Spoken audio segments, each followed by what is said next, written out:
Terça, 13 de abril de 2021, seja bem-vindo. Bem, meu povo, estamos prontos para mais uma semana de Comente Bíblia. Nós estamos agora conversando com vocês sobre o ministério do profeta Eliseu. Né? Você vai encontrar em 2º livro dos Reis, no capítulo 4, a partir do versículo 8, o texto que eu vou explorar, comentar aqui. Bom, antes de irmos para o texto, queria somente dizer para você, algumas pessoas estão com dúvidas com relação a por que eu comento umas partes e parece que eu salto outras partes. É porque eu estou comentando a Bíblia em ordem cronológica. E ela é montada assim, né? Parte da história aqui, parte da história ali. Não dá para acompanhar com uma Bíblia comum, a menos que você siga rigidamente os textos que eu coloco aí para você. Tá bom?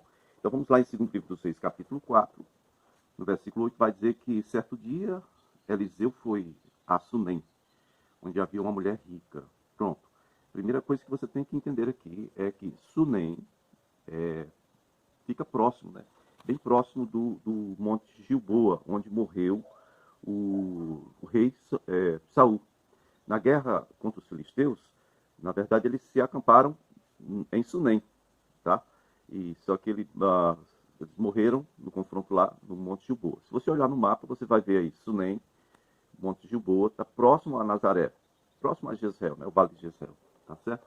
Vale de Jezreel, Vale da Matança, Vale das Guerras, né? É o Vale do Armagedon, tá? Bom, vamos lá então, vamos seguir no texto. Vai dizer aqui, resumidamente, 2º Reis 4, a partir do versículo 8, esta mulher rica morava em Sunem. Então ela era uma sunamita. Por favor, não confunda com sulamita. Uma é N. Sunamita, de Sunem. Sulamita é a mulher que Salomão fala lá no livro de Cantares, né? Provavelmente eles dizem que era a rainha de Sabá, ninguém tem como comprovar, mas é isso aí. Então, Sunamita é quem mora em Sunem. Sulamita, talvez no sul, certo? Mas Sulamita, se fosse se tratar da mulher, a rainha de Sabá, provavelmente a gente tem aqui uma ideia do que significa o nome dela. Não era um nome incomum. Sulamita é a tradução de Salomite, ou que vem de Shalom, Mit, Shalom. Sulamita quer dizer a pacífica. Por quê? Porque provém da raiz hebraica, do mesmo local de onde vem a palavra Shalom. Shalom é paz. Então, Shalomite, ou Sulamita, né? No aramaico é Shalom Zion, paz de Sion, né? Então, veja bem, não confunda. Uma coisa é Sunamita, mora em Sunem, a outra é Sulamita, tá?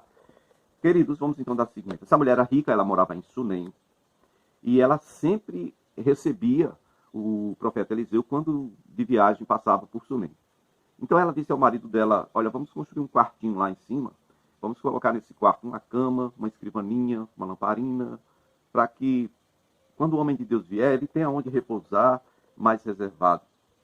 E aí ele chegou, né, versículo 11, Eliseu chegou, subiu ao quarto, deitou-se, aí chamou Geazi, né, e aí Eliseu perguntou, o que a gente pode fazer por essa mulher? Ela é rica, né? Fala, será que ela precisa que eu interceda por ela junto ao rei? Ou junto a algum comandante do exército? Algum favor? O que será que ela precisa? E aí a mulher vai, né, responde para o Geazi. Não, eu estou bem, moro aqui no meio da minha gente, não preciso de nada não. E aí mais tarde, Eliseu ainda incomodado, vai e pergunta de novo a Geazi. Mas o que eu posso fazer por ela? E o Geazi respondeu assim, ó, bom, ela tem dinheiro, mas ela não tem filhos. Não tem filhos. E o marido dela já é idoso. Só dando uma ideia aí, tá, chefinho? Então, o que acontece? O Eliseu mandou chamar ela de novo. Né? Na verdade, ele mandou chamar Geazi para ir falar com ela. E aí ele disse, olha, por volta desta época, no ano que vem, você estará com o filho nos braços. E ela contestou, ela disse, não, meu senhor, não iluda a tua serva, homem de Deus. Está no versículo 16. Né? Mas Eliseu disse à mulher que seria assim e tal, e realmente ela engravidou. O verso 17 vai dizer que no ano seguinte, conforme a palavra do Eliseu, ela deu à luz um filho. Bom, isto aí é algo legal. E aí, no meio dessa história, eu vou dar seguimento daqui a pouco, mas eu queria relatar para vocês uma coisa interessantíssima. Você lembra do Josafá, rei do sul, né? E você sabe que o Jorão, filho de Acabe, é que está reinando no reino do norte. Jorão é cunhado de Josafá. Né? Josafá é casado com a irmã do Jorão, tá bom? Filho do Acabe. Aí agora, por volta desse período, o que acontece é que o filho de Josafá, ele vai assumir o trono, ele assume o trono em conjunto, né? Vamos dizer assim, em parceria com Josafá. Isso vai estar no segundo livro dos reis, no capítulo 8, no versículo 16, diz que no 5º ano de Jorão, filho de Acabe, o rei de Israel, sendo ainda Josafá, rei de Judá, Jeorão, filho do Josafá, começou a reinar em parceria, né, com ele. E ele tinha 32 anos de idade quando começou a reinar, reinou 8 anos em Jerusalém. Agora vamos ao livro da segundo livro das Crônicas, capítulo 21, verso 5, diz que ele tinha 32 anos de idade quando começou a reinar e reinou 8 anos em Jerusalém. Ou seja, está reafirmando essa verdade. No segundo livro das Crônicas, capítulo 20 agora, versículo 34, vai dizer que os demais acontecimentos do reinado de Josafá, do início ao fim, estão escritos no relatos de Jeú, filho de Hanani, e foram incluídos nos registros históricos dos reis de Israel. Os demais acontecimentos do reinado de Josafá, suas realizações, suas façanhas militares, tudo está escrito no registro histórico dos reis de Judá. Esse primeiro livro dos reis, capítulo 22, verso 45 e verso 50, vai falar isso aí. E vai dizer que Jeorão foi o sucessor do nosso querido Josafá. Jeú, citado aqui há pouco tempo, em 2 Crônicas 20, verso 34, esse Jeú era o profeta da época. Foi aquele que repreendeu Josafá, pelo menos uma vez, por ele ter entrado em aliança com Acabe. Bom, segundo livro das Crônicas, capítulo 21, versículo 1, vai dizer que Josafá descansou com os seus. É a mesma história repetida, certo? Só que, segundo Crônicas 21, 2, vai dizer que os irmãos de Jeorão foi quem sucedeu o seu pai, são os seguintes: Azarias, Jeiel, Zacarias, Azarias novamente, Micael, Cefatias. Diz que todos eles foram filhos de Josafá, rei de Israel. E ele deu muitos presentes de prata, de ouro e objetos de valor, bem como cidades fortificadas em Judá, mas o reino ele deu a Jeorão, por ser Jeorão o seu filho mais velho, primogênito. Né? Aí versículo 4 vai dizer que logo que Jeorão se fortaleceu no reino, seu pai, ele matou a espada todos os seus irmãos e alguns líderes de Israel. Ou seja, esse aqui é o filho do cara que teme a Deus e ele é neto do Acabe também, né? Tá? Ele é sucessor, esse Jeorão, ele é sucessor dos dois tronos, tanto do norte quanto do sul. Por quê? Porque ele é neto de Acabe e é filho de Josafá. E ele é apresentado como perverso. Eu conversando ontem, eu ouvi um áudio de meu irmão Valdete, a quem eu mando um abraço aí, tá? Valdete de Brasília, né? Da nossa igreja mãe lá em Sobradinho. Ele comentou, na verdade, um vídeo anterior, onde eu disse que aquela tentativa do Josafá de ficar sempre tentando aliança com o rei do norte, na verdade, ele talvez quisesse a reunificação do reino. E foi provavelmente essa a intenção e o interesse dele, que não era comercial, era um negócio de tentar reunificar o reino. Todavia, isso não era bom aos olhos de Deus, porque o pessoal do reino do norte nunca quis seguir a Deus. E agora, veja bem o que acontece. Ele tem um filho que pode ser o sucessor tanto do reino do sul quanto do reino do norte. Porém, esse filho é filho de Josafá e filho da filha de Acabe. É estranho, não é? Bom, o que acontece é que este filho que deveria servir a Deus, deveria seguir o caminho do pai e do avô, né, Asa e outros mais, esse filho se tornou muito mal. Ele só vai reinar 8 anos, né, em Judá. Na verdade, ele começa a reinar junto com o pai, e nos 3 anos seguintes, foi o que ele teve de reino junto com Josafá. Josafá morreu, e os próximos 5 anos para frente, ele já começou, assim que ele sentou no trono e tomou realmente conta do reino, a primeira coisa que ele fez foi matar todos os seus irmãos, tá? Matou todos os seus irmãos. Para quê? Para que ele se tornasse agora o sucessor, o único sucessor de 2 tronos, né? Que coisa linda, né? Não sei se os outros irmãos eram filhos todos da filha de Acabe, porém, ele era sucessor, era o primogênito, né? Era sucessor dos dois tronos. Então é isso. Às vezes a gente tem boa intenção, mas já se diz por aí que de boa intenção o inferno está lotado, né?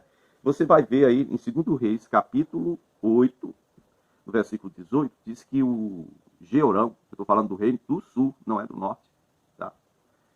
Georão é filho de Josafá e é neto de Acabe.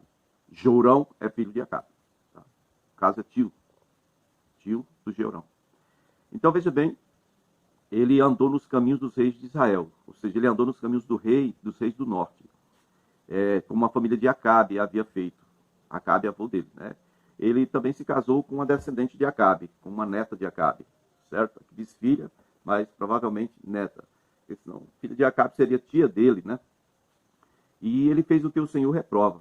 2 Reis 8, versos 18 e 19. Ele fez o que o Senhor reprova. Entretanto, por amor do seu servo Davi, o Senhor não quis destruir Judá. Ele havia prometido manter para sempre um descendente de Davi no trono, certo? O mesmo relato você vai encontrar em 2º livro das Crônicas, no capítulo 21, no versículo 6, né, dizendo que ele andou nos caminhos de Acabe, casou-se com uma filha de Acabe. Aqui diz uma filha de Acabe. Então, no caso, ele casou-se com uma tia dele, nem sempre é o caso, viu? Às vezes é o caso mesmo, mas isso aqui não tem como a gente dizer de certeza. Provavelmente uma filha de Acabe, neta, né? Seria, no caso, uma prima dele, não uma tia. E aí,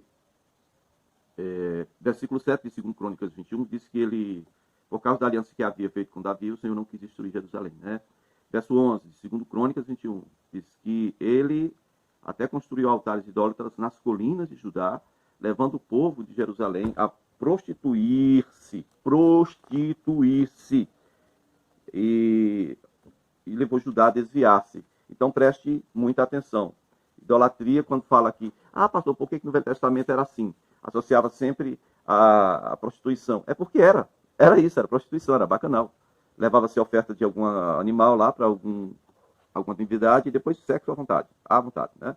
Bom, então, depois, agora vamos voltar à história do Eliseu. Aquele menino que ele tinha prometido, ou tinha profetizado o nascimento do menino, ele nasceu, só que o menino cresceu. 2 Reis 4, verso 18, vai seguindo a história, diz que o menino morreu. Estava lá na roça, né, com o pai, de repente, minha cabeça, levaram para casa, o menino morreu, a mãe, né, dele foi atrás de Eliseu. E aí Eliseu viu, disse a Geazi, o que será que aconteceu? Né? Ela está vindo, não é uma época própria para ela vir visitar, nem, sabe? E aí o que acontece é que ele mandou o Geazi sair correndo para ir lá onde estava o menino, levar o cajado dele, mas não funcionou não. A mulher disse, olha, vamos comigo, eu quero que o senhor vá e tal. E aí ela partiu lá para o Monte Carmelo, direção do Monte Carmelo, foi encontrar Eliseu e depois eles voltaram, né, para casa. E a mulher se joga aos pés dele quando chega e diz, olha, eu por acaso pedi algum filho a você, né? Eu te pedi algum filho, meu senhor. E aí Eliseu disse a Geazi para ir, no caso. Mas aí ela acabou convencendo ele aí. E depois Eliseu chega na casa e deita-se sobre o menino, mão com mão, face com face. E durante pelo menos 3 vezes. Mas aí o menino não dava resposta no início. Depois o menino respirou, né? 3 vezes. Abriu os olhos, aí Eliseu chamou Geazi, manda chamar a mulher aí, e entregou o menino e disse, aí teu filho. Que beleza. Amanhã tem mais, amanhã continua, tá bom?